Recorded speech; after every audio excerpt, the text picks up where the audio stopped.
இந்த வீடியோவில் நான் ரொம்ப ஹெல்த்தியான ராகி புட்டு ரெசிபி தாங்க ஷேர் பண்ணியிருக்கேன். நானே இதுதான் ஃபர்ஸ்ட் டைம் பண்ணியிருக்கேன். வாங்க எப்படி செய்யுதுன்னு பார்க்கலாம். 1 கப் ராகி மாவு கூட கொஞ்சமாக உப்பு சேர்த்து கொஞ்சம் கொஞ்சமாக தண்ணி சேர்த்து நல்லா மிக்ஸ் பண்ண ஆரம்பிங்க. அதிகமாக தண்ணி சேர்க்காம கொஞ்சம் கொஞ்சமாக சேர்த்து மிக்ஸ் பண்ணுங்க. நம்ம மாவு பிடிக்க முடியணும், உதிர்த்தா மாவாகணும். இதுதான் ஒரு கரெக்டான பதம்.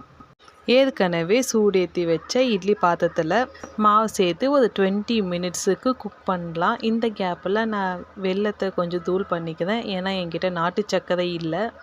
இது கூடவே 4 ஏலக்காவையும் நல்லா தூள் பண்ணிக்கலாம். இதை சேர்த்தா ரொம்ப மணமாக இருக்கும். 20 மினிட்ஸ்க்கு அப்புறமா பார்த்தா மாவு நல்லா குக் ஆயிருந்துச்சு. ஸோ இன்னொரு பிளேட்டுக்கு ட்ரான்ஸ்ஃபர் பண்ணிக்கலாம்.